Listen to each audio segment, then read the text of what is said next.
9th class के NCERT का और इसमें हम लोग पहला लेसन ये लगभग कंप्लीट आपका पिछले क्लास में हो चुका है। लोकतंत्र क्या और क्यों? इस पर मुख्य रूप से केवल कंप्लीट से ही नहीं मतलब है क्वेश्चन खूब अभ्यास करना होगा। क्योंकि 9th क्लास में आपका जो दिया है टॉपिक, इधर उससे प्रश्न की प्रवृत्ति तैयारी वगैरह में काफ़ी बढ़ गया। तो इसीलिए हम चाहते हैं हर लेसन के साथ पढ़ाएँ और आपका खूब क्वेश्चन प्रैक्टिस करा के फिर आगे चलें। तो आज क्वेश्चन प्रैक्टिस होगा, कल भी थोड़ा क्वेश्चन प्रैक्टिस होगा और कल नया लेसन संविधान निर्माण फिर हम लोग शुरू करेंगे। एक-एक करके 5 लेसन तक हमारी भूमिका है। मैं चाहता हूँ कि ईमानदारी से उसको करें। लोकतंत्र क्या और लोकतंत्र क्यों? यही पिछले दिन हम लोग पूरे सुन रहे थे। पूरे अब्राहम लिंकन की परिभाषा से लेके सब चीज़ हम लोग पूरे चल रहे थे। लोकतंत्र अलग-अलग देशों में चिली में क्या था, पोलैंड में क्या था, पाकिस्तान में क्या था, बर्मा में क्या था, सबकी कहानी आपने नेपाल तक सब सुना है। हर देश की कहानी से क्वेश्चन आपसे पूछा जा सकता है। ये नहीं समझना कि कहानी जस्ट सुन रहे थे। सब एक जगह लाइन अप करने के बाद तब मेन क्वेश्चन आपको रहेगा। चूँकि चैप्टर का मेन मांग है लोकतंत्र क्या? समझ गए थे? लोकतंत्र ही क्यों? तो ये 10th क्लास में हम लोग देखे थे कि लोकतंत्र में विपक्ष में बहुत सारी बात है। लोकतंत्र मूर्खों का शासन है, इसमें कोई भी डिसीजन लेने में लेट होता है, इसमें हर अनपढ़ व्यक्ति को भी उतना ही महत्व दे देते हैं जितना पढ़ा लिखा है और इससे शासन की गुणवत्ता कम होती है। लोकतंत्र में आर्थिक विकास भी हम लोग देखे थे कि कम है, विकास का भी हम लोग परसेंटेज देख चुके थे। नेक्स्ट बहुत इंपॉर्टेंट आजकल लोकतंत्र में सबसे लोग खराब कर रहा है कि नैतिकता का अभाव है, जो जिधर चाहता है दल बदल लेता है। बहुत सारे इसके विपक्ष में तमाम चीज़ चल रहे थे। इसमें लोकतंत्र अगर ठीक रहता तो देश में गरीबी नहीं रहता, कई लोग ये भी बोलते हैं। आज भी लोग गरीब हैं, भूखे जो है रह रहे हैं। लेकिन इसके बाद भी हम लोग पक्ष में कई बात देखी। इसमें हम लोग सुन चुके थे कि लोकतंत्र भले ही देर से डिसीजन देता है, लेकिन इसके द्वारा होने वाला विकास टिकाऊ होता है, सस्टेनेबल होता है, सबों की राय लेके चलता है, ये सभी को प्रतिनिधित्व करता है। सत्ता में साझेदारी से समाज का जो हमारा अलग-अलग तरह का लोग हैं, अलग-अलग जाति के हैं, धर्म के हैं, सब में ये सुलझ रखने में सक्षम है। चूँकि इसमें सब सार्वजनिक फैसले होते हैं, बहुमत से फैसले होते हैं, गलत होने का चांस कम होता है। फिर भी अब ये सब कोई बोले गरीबी नहीं मिट रहा है, तो ऐसा कभी नहीं समझना कि लोकतंत्र कोई जादू की छड़ी है, जो कोई देश छू दे और पूरी जगह समाप्त हो जाए। हर समस्या का समाधान लोकतंत्र नहीं, लेकिन बाकी जो भी शासन का तंत्र है, उसमें लोकतंत्र सबसे बढ़िया है। एक अन्य उदाहरण भी आपके एनसीईआरटी बुक में खास दिया है, 1958 से 61 का एग्जाम्पल बहुत अच्छा एग्जाम्पल। आपके बुक में खास करके दिया है कि 1958 से 61 के बीच में एक बहुत बड़ी घटना होती है और वह घटना है अकाल। भारत में भी अकाल पड़ता है और इस समय चीन में भी अकाल पड़ता है। दोनों जगह अकाल है। चीन में समाजवादी सरकार है, साम्यवादी जिसको कहो, और भारत में लोकतंत्र है। और यही कहा कि इस समय यहाँ लाखों लोग प्रभावित हुए, भारत में उतने नहीं हुए। यहाँ की सरकार जान के ध्यान भी बहुत नहीं दे रही थी। वहाँ मीडिया स्वतंत्र नहीं थे, मरने वाले लोगों को डायरेक्ट नहीं मीडिया निकाल सकते थे। वहाँ विरोधी पार्टी नहीं थे जो आवाज उठाते। भारत में जो भी सरकार है विरोधी पार्टी से डर रहे हैं। यहाँ के मीडिया स्वतंत्र है, उससे डर रहे हैं। खाद्य की एक अच्छी यहाँ पर पहले से ही कैसे सुरक्षित रखे व्यवस्थाएं चल रही है। और इससे भी का ध्यान आकृष्ट किया गया है कि देखिए इस समय चीन और भारत में तबाही का मंजर देखा जाए तो भारत में कम, चीन में ज्यादा है। इससे भी लगता है कि नहीं लोकतंत्र एक अच्छा शासन। तो ये सभी लोकतंत्र की बात पिछले दिन हम लोग सुने थे। अब आज सीधे-सीधे क्वेश्चन की बात करें। यह एक एनसीईआरटी में बीच में एक उदाहरण दिया है और विशेषता दिया है। लोकतंत्र के कामकाज और उसकी अनुपस्थिति में 5 उदाहरण के पढ़िए। मेन लोकतंत्र के उन प्रासंगिक विशेषताओं से कराएँ जिनकी चर्चा ऊपर की गई। अब इसमें हम लोग अभी जस्ट देखेंगे। ये सभी जगह आपको पढ़ना है। भूटान, नेपाल, भारत, भारत के सर्वोच्च न्यायालय ने बिहार विधानसभा भंग करने को असंवैधानिक ठहराया। इसमें अब किस तरह से सब है तो इसका क्वेश्चन ही नहीं है। एक एग्जांपल है जिसकी चर्चा हम फिर करेंगे। अभी क्वेश्चन सीधे हम चलें। डायरेक्ट पहले क्वेश्चन की बारी चलते हैं। उसके बाद एनसीईआरटी सब एक साथ कर लेंगे। चलो पहला क्वेश्चन हम समझते हैं कि हर बच्चे का बिल्कुल सही होना चाहिए। लोकतंत्र जनता द्वारा जनता के लिए शासन है। यह कथन किसका है? फटाफट सारे बच्चे का एकदम ऑब्जेक्टिव सही करो। जल्दी-जल्दी आंसर दीजिए फटाफट। वेरी गुड, बहुत ही सही, एकदम सही जवाब आपका है। अब्राहम लिंकन अमेरिकी राष्ट्रपति का स्टेटमेंट है। जल्दी से दूसरा क्वेश्चन आप लोग के लिए है। 25 क्वेश्चन आज के क्लास में करेंगे। निम्नलिखित में लोकतंत्र की सही विशेषता क्या है? 25 आज करेंगे, 25 लगभग कल करेंगे। एक लेसन से 50 क्वेश्चन लेके चलेंगे, एकदम सही हो जाएगा। लोकतंत्र की सही विशेषता क्या है? धर्म के आधार पर मताधिकार में भेदभाव। एक ही देखो लोकतंत्र का सही अर्थ क्या है? लोकतंत्र का सही अर्थ हर बच्चे का बिल्कुल सही है। एक व्यक्ति, एक वोट, एक मोल। ये लोकतंत्र है। एक व्यक्ति का एक वोट हो, उसका एक मोल हो। ये मेन इंपॉर्टेंट है। स्वतंत्र निर्वाचन आयोग का अभाव लिखा है, इसलिए नहीं होगा, विशेषता है। तीसरा नंबर क्वेश्चन आपके लिए बढ़िया सा है। क्वेश्चन पर ध्यान दिया जाए। निम्नलिखित में कौन सा कदम अलोकतांत्रिक है? बोलो, अलोकतांत्रिक कदम कौन है जो लोकतंत्र में नहीं है? संसद द्वारा बने कानून की असंवैधानिकता की जांच का अधिकार स्वतंत्र न्यायपालिका के पास हो। संसद कोई कानून बनाए और न्यायपालिका उसको कहे कि असंवैधानिक है या लोकतांत्रिक हुआ। न्यायपालिका को स्वतंत्र एवं निष्पक्ष बनाया जाना। वैदेशिक नीति के निर्धारण में अन्य देश का हस्तक्षेप होना। आर्थिक नीति जनहित में निश्चित किया जाना। जल्दी आंसर दीजिए। देखो बिल्कुल सही मैक्सिमम बच्चे का चल रहा है। पहले ही कहता है अलोकतांत्रिक है। बताओ हम अपने विदेश नीति के निर्धारण में दूसरे देश का हस्तक्षेप बर्दाश्त करेंगे? कभी नहीं। ये एक अलोकतांत्रिक होगा और बिल्कुल सही जवाब सी है। नेक्स्ट क्वेश्चन सभी बच्चे को सही करना है। लोकतंत्र के पक्ष में सबसे सही तर्क क्या है? लोकतंत्र के पक्ष में सबसे सही तर्क क्या है? जल्दी से सोच के बताना। लोकतंत्र के पक्ष में सबसे सही तर्क क्या है? लोकतांत्रिक देश दूसरे की तुलना में अधिक समृद्ध होते हैं। ऐसा नहीं है, हम लोग देखे थे कि जहां लोकतंत्र नहीं है वही ज्यादा समृद्ध होता है। लोकतांत्रिक सरकार जनता के प्रति उत्तरदायी नहीं होते हैं, उत्तरदायी होते हैं। लोकतंत्र में जनता के हित में निर्णय नहीं होता है, गलत है। लोकतंत्र में मतभेद और टकराव के दूर करने की क्षमता होती है, बिल्कुल सही जवाब डी है। अगला क्वेश्चन हमसे पहले आप लोग को आंसर करना है। क्वेश्चन है लोकतंत्र में किसी समस्या के समाधान में किसकी भूमिका अधिक महत्वपूर्ण होती है? बोलो किसकी भूमिका अधिक महत्वपूर्ण होती है? विपक्षी दल का, सत्तारूढ़ दल का, मीडिया का, सभी का? तो बिल्कुल सभी का हो जाएगा क्योंकि लोकतंत्र में सब लोग फ्री होते हैं। अपनी मांगों की ओर सरकार का ध्यान आकृष्ट करने के लिए कौन सा कदम लोकतांत्रिक नहीं है? देखिए कितने बच्चे इसको सही करते हो। तुम्हें कुछ मांग चाहिए, सरकार का ध्यान चाहते हो कि हमारी ओर आए। क्या कदम उठाओगे जो लोकतांत्रिक नहीं है? लोकतांत्रिक नहीं है। मांग के समर्थन में प्रदर्शन करेंगे, मांग के समर्थन में जनसभा करेंगे, आवश्यकता पड़ने पर चुनाव का बहिष्कार करेंगे। क्या लगता है? और एक है सरकारी कार्यालय में तोड़फोड़, सरकारी अधिकारियों को डराएंगे।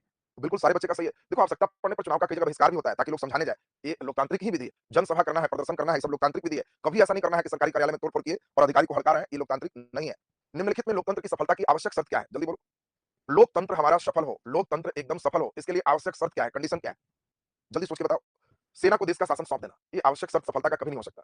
बहुमत की अवहेलना करके अल्पमत की बात मान लेना कभी नहीं हो सकता। देश पर धर्मगुरुओं का शासन होना नहीं हो सकता। विधि के शासन एवं नागरिक अधिकारों का सम्मान, डी जवाब, बिल्कुल सही जवाब है। नेक्स्ट क्वेश्चन आपको मैचिंग करना है। देखिए कितने बच्चे मैचिंग करते हो। जल्दी से मैच करो। चीन सभी बच्चे मैचिंग में साम्यवादी शासन, भारत लोकतांत्रिक शासन, ब्रिटेन राजशाही के साथ-साथ लोकतांत्रिक शासन और जिम्बाब्वे रॉबर्ट मुगाबे। तो ये तो हम समझते हैं मैचिंग सभी बच्चे का क्लियर, इसलिए बताए थे देखो जिम्बाब्वे का नाम सुने तो रॉबर्ट मुगाबे आपका क्लियर होना चाहिए। चलो अगला नंबर देखें कितने बच्चे सही करते हो। चलो क्वेश्चन नेक्स्ट चल रहे हैं, बढ़िया से सोच के बनाओ। निम्नलिखित में कौन लोकतंत्र के विस्तार में सहायक नहीं माना जा सकता है? लोकतंत्र के विस्तार में किसे सहायक नहीं माना जा सकता है? जल्दी सोच के बताओ। जनता का संघर्ष, उपनिवेशों की स्वतंत्रता, विदेशी शासक का आक्रमण, स्वतंत्रता के लिए जनता की इच्छा। बहुत ही सही, बिल्कुल सही जवाब सारे बच्चे का है। लोकतंत्र के विस्तार में सहायक नहीं है। विदेशी शासन का आक्रमण कभी भी लोकतंत्र के लिए सहायक नहीं हो सकता, आक्रमण की बात है। चलो नेक्स्ट क्वेश्चन, समकालीन विश्व के लिए कौन सा कथन सही है? बोलो, आजकल के विश्व के लिए कौन सा कथन सही है? राजतंत्र विश्व से विलुप्त हो चुका है। गलत है, विलुप्त हो चुका है कहता। ऐसा आज भी कई देश है जहां राजतंत्र है, हो चुका है, गलत है। विभिन्न देश का पारस्परिक संबंध पहले की तुलना में अधिक लोकतांत्रिक होता जा रहा है, बिल्कुल सही है। विश्व के सभी लोकतांत्रिक देश के शासक निर्वाचित होते हैं, ऐसा नहीं है, हम लोग देखे हैं, पूरी कहानी सुने।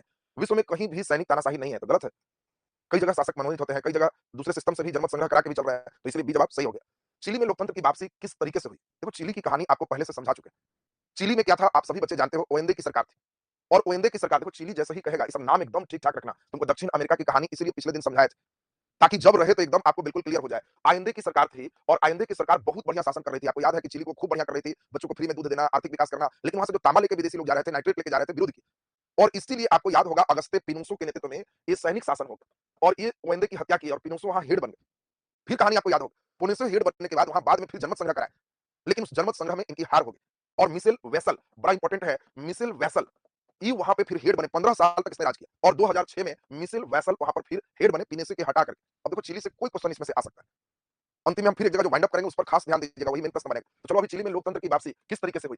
ये तो लोकतंत्र था, ये सैनिक शासन था, फिर से ये वापसी हुआ, तो सैनिक तानाशाही का अंत करके वापसी हुआ और बिल्कुल सही जवाब यहाँ पे भी है। बहुत बच्चे बी लिखे हैं, कुछ लोग डी लिख दिया। नरेश द्वारा, चिली में कोई नरेश नहीं है, सेना का हेड है। ये ब्रिटिश उपनिवेश शासन का अंत नहीं, एक दल के शासन का अंत नहीं, चिली में कोई एक दल का शासन नहीं है। नेपाल में लोकतंत्र के लिए संघर्ष के संबंध में कौन सा कथन सही है? बोलो। नेपाल में बहुत इंपॉर्टेंट है, 7 राजनीतिक दल गठबंधन किए हैं और इसीलिए डी जवाब बिल्कुल सही जवाब है। पोलैंड याद करो, पोलैंड की लोकतंत्र स्थापना में बाधक कौन थे? याद करिए, पोलैंड आपने पढ़ा। पोलैंड में एक व्यक्ति है, एक पार्टी है, जो आपको याद होगा रूस मॉडल पे चल रही थी और लेक वालेसा का नाम लिए थे। पोलैंड जब भी नाम लेंगे तो आपको ध्यान रखना है लेक वालेसा। लेक वालेसा इसी ने एक पार्टी भी बनाया था, इसी ने फिर पहला राष्ट्रपति ये वही नियुक्त हुआ था और वहां पे एक ही राजनीतिक दल का शासन है। पोलैंड में सैनिक शासन नहीं है, सिर्फ वही चाहता है कि सिर्फ हमारा समाजवाद ही चले और बिल्कुल सही आंसर आपका सी है। अगला क्वेश्चन जल्दी से हम लोग देखें कितने बच्चे सही करते हो। देखो सब बच्चे का सही करना है। लोकतंत्र में शासन का संचालन कौन करता है? जल्दी बोलो। लोकतंत्र में शासन का संचालन कौन करता है? जल्दी आंसर बोलिए। हर बच्चे को बिल्कुल क्लियर है कि लोकतंत्र में शासन का संचालन जनता के निर्वाचित प्रतिनिधि करते हैं, स्वयं जनता, उच्च वर्ग, जनता के निर्वाचित प्रतिनिधि करते हैं। डेमोक्रेसी डेमोस और क्रेसिया से बना है। इसमें डेमोस का अर्थ क्या है? डेमोस का अर्थ क्या है? हमने बताया था डेमोस का अर्थ लोग होता है, जनता होता है और बिल्कुल सही आंसर जनता। अगला नंबर लोकतंत्र का अर्थ क्या है? जल्दी बोलो। लोकतंत्र का अर्थ है जनता का शासन, जनता द्वारा शासन, जनता के लिए शासन, इनमें सभी लोकतंत्र इनमें सभी हो जाएगा। नेक्स्ट क्वेश्चन किसने कहा है लोकतंत्र जनता का, जनता द्वारा, जनता के लिए शासन है? सारे बच्चे अभी जस्ट पढ़े थे अब्राहम लिंकन। 1917 की रूस की क्रांति, हाँ इस क्वेश्चन का जवाब अब आपको देना है। 17 के रूस की क्रांति ने किस लोकतंत्र को मजबूती प्रदान किया? बोलो। रूस की क्रांति ने किस लोकतंत्र को मजबूती प्रदान किया? तो आपको सभी बच्चे को मालूम है, राजनीतिक लोकतंत्र, आर्थिक लोकतंत्र, व्यावसायिक लोकतंत्र, इनमें से कोई नहीं। हर बच्चे को क्लियर है कि रूस में सबको ठोक पीट के एक कर दिया गया, अमीर गरीब सबको हटा दिया गया और सब एक समान हो गए आर्थिक रूप से और इसीलिए एक समान सबका वैल्यू होना आर्थिक लोकतंत्र इसको कह सकते हैं। गरीब अमीर का भेद हट गया तो ये आर्थिक लोकतंत्र है। वर्तमान समय में विश्व के किस देश में प्रत्यक्ष लोकतंत्र है? बोलो प्रत्यक्ष लोकतंत्र का उदाहरण कौन सा देश है? तो बिल्कुल सही आंसर स्विट्जरलैंड। लोकतंत्र शासन की सबसे अच्छी व्यवस्था क्यों है? बोलो लोकतंत्र शासन की सबसे अच्छी व्यवस्था क्यों है? जनता अपने प्रतिनिधियों के माध्यम से शासन में भाग लेती है, सही है।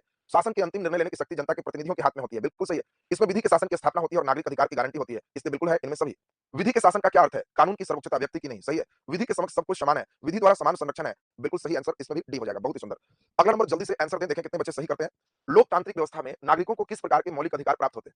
बोलो लोकतंत्र है तो नागरिक को कैसा मौलिक अधिकार मिलेगा? विचार की अभिव्यक्ति स्वतंत्रता का, अवसर की स्वतंत्रता, राजनीतिक गतिविधियों में भागीदारी की स्वतंत्रता, बिल्कुल इनमें सभी हो जाएगा। लोकतांत्रिक सरकार की विशेषता क्या होती है? जनता के प्रति उत्तरदायी होते हैं, बिल्कुल होते हैं। इसका रूप जो है प्रतिनिधि वाला होता है, सही है। जनता द्वारा निर्वाचित होते हैं, सही है, इनमें सभी। बोलो अब एक फैक्ट वाला क्वेश्चन आ गया, जिम्बाब्वे को कब अल्पसंख्यक से मुक्ति मिली और लोकतांत्रिक राज्य बना? देखो यही बता रहे थे। पिछला क्लास आपने कितना अच्छा से सुना है, ये मेन इंपॉर्टेंट। बोलो जिम्बाब्वे कब लोकतांत्रिक राज्य बना? देखिए कितने बच्चे इसको आंसर करते हो। जिम्बाब्वे रॉबर्ट मुगाबे के बारे में आपको समझाए थे और ये क्लास में क्वेश्चन हो चुका था। जिम्बाब्वे 1930 एनसीईआरटी दे दिया, लेकिन सही आंसर 1980 है। पिछला दिन हम समझाए थे 1930 ही कर दिए थे। लेकिन जिम्बाब्वे बिल्कुल सही आंसर 1980, लेकिन नहीं ठीक है 80 ही बताए थे। वो आपको मैक्सिको की बात बताया था 30 का, सही है वो। तो जिम्बाब्वे रॉबर्ट मुगाबे 1980 सही है, मैक्सिको रहता तो 30 हो जाता। चलो अगला क्वेश्चन जल्दी बताओ। लोकतांत्रिक जिम्बाब्वे के राष्ट्रपति के रूप में रॉबर्ट मुगाबे का शासन प्रजातंत्र के विकास के लिए उपयुक्त नहीं रहा, क्यों? बोलो रॉबर्ट मुगाबे वहां क्या कर रहा था? निर्वाचन की निष्पक्षता संदिग्ध रही, सही है। संचार माध्यम की स्वतंत्रता पर अंकुश लगाया, प्रेस मीडिया सब पे अंकुश था। सरकार के विरोधियों को कुचला जाता रहा, ये भी सही है, सही आंसर इनमें सभी। बोलो बहुत ही अच्छा प्रश्न है। एचजी वेल्स ने लोकतंत्र की आलोचना क्या कहकर किया? देखो यही एचजी वेल्स हैं जो कहे थे लोकतंत्र बुद्धिहीन और अज्ञानियों का शासन। लोकतंत्र अज्ञानियों का शासन है, बुद्धिहीनों का शासन है। ये कहने वाले व्यक्ति कौन थे? Hg Wales. अगला क्वेश्चन है, लोकतंत्र शासन की एक लोकप्रिय विधि क्या है? बोलो लोकतंत्र शासन है, इसकी लोकप्रिय विधि क्या है? जनमत पर आधारित है, सही है। समानता, स्वतंत्रता और भ्रातृत्व की भावना पर आधारित है, सही है। जन कल्याण का पोषक है और मानवीय मूल्य पर आधारित है, सही है। और बिल्कुल सही जवाब डी इनमें सभी। बहुत सुंदर। अगला नंबर अभी और भी प्रश्न है। मैं चाहता हूं कि अभी ये तमाम क्वेश्चन के साथ इसमें मैचिंग वगैरह सब है। मैचिंग केवल अभी कर ले। बाकी अगले दिन इसमें एनसीईआरटी भी शामिल करेंगे। एक क्लास अभी और क्वेश्चन डिस्कशन का चलेगा। इसमें टीआरई 3 में भी जो क्वेश्चन आ चुका है लोकतंत्र से, अगले दिन हम उसको भी साथ में लेके चलेंगे। तो इसीलिए चैप्टर वाइज चैप्टर जितना बढ़िया ऑब्जेक्टिव प्रैक्टिस हो, उससे पकड़ आए। और आप लोग ये भी धीरे-धीरे समझ जाओगे कि डेली के क्लास में जो आपको समझाना है, वो मेन चीज़ आपको ध्यान रखना है। तो चलो जल्दी से अब इसमें कहो, मैच करना है नेपाल। बोलो नेपाल में क्या होगा? नेपाल, अच्छा चलो ये लिच्छवी तो नज़र आ रहा है, प्राचीन भारत का एक लोकतांत्रिक गणराज्य। ये सीधा-सीधा हो गया। बोलो एनक्रुमा किसमें करोगे? जल्दी से आंसर दो। एनक्रुमा, हर बच्चे का आंसर चाहिए। तो बिल्कुल सही आंसर घाना का एनक्रुमा। चलो ये भी आपका सही हो गया। मिसेल बेसेल, अभी जस्ट समझाया। चिली में पिनासे के बाद मिसेल बेसेल ही हेड बने, तो ये भी चिली जस्ट आपका हो गया। चलो अब जल्दी से देखो, सैनिक तानाशाही की समाप्ति तो पाकिस्तान हो जाएगा, राजशाही की समाप्ति तो नेपाल हो जाएगा। मैचिंग कंप्लीट हो गई। ये देखो मैचिंग हो गया और कल फिर तैयार रहना। कल मॉर्निंग शिफ्ट ही रहेगा ऑब्जेक्टिव क्वेश्चन का। आज थोड़ा-सा विलंब कुछ काम से हो गया था, तो हम देखें कि नहीं क्लास आपका कंटिन्यूटी में रखेंगे। इधर क्लास कंटिन्यू रहेगा, होली में कुछ छुट्टी भी मिलेगा, तो उसमें हम प्रयास करेंगे कि आपका 9th का सिलेबस होली के पूर्व ही आपका कंप्लीट खत्म कर दें। यानी होली की छुट्टी में ही मान के चलो कि आपका 9th तक पूरा कंप्लीट हो जाएगा। क्वेश्चन वगैरह जितना है वो खूब कराते हुए चलेंगे, ताकि कहीं कोई समस्या ना रहे। केवल पढ़ाना रहता तो और जल्दी हो जाता, लेकिन क्वेश्चन वगैरह के साथ चले। नंदन कुमार हटियारी में सिलेक्शन के बाद मिलने आएंगे, पहले भी मिलने आओ। केवल सिलेक्शन आर्थिक लाभ के लिए केवल जुड़ता है। ये सब तो इतना नालायक है, केवल आर्थिक लाभ के लिए सोचता है। सिलेक्शन होगा सर तो आपसे वेट करेंगे, नहीं होगा सर तो आपको छोड़ देंगे, कभी नहीं मिलेंगे आपसे। सिलेक्शन होना नहीं होना वो एक अलग प्रक्रिया है। बाकी आप योग्य बनने के लिए पढ़ो, सिलेक्शन होने के लिए नहीं पढ़ो। तुम योग्य बनोगे, सफलता जीवन में केवल नौकरी ही नहीं है, केवल टीआरई ही नहीं है। ये कभी मत बैठाओ कि टीआरई नहीं पास हो रहा है तो मेरा जीवन ही सफल नहीं हुआ। तुम एक सफल बनो, बस टीआरई तो तुम्हारे पीछे का सिस्टम है। चलिए तो अभी का क्लास यहीं तक, कल फिर हम लोग इससे आगे चलेंगे।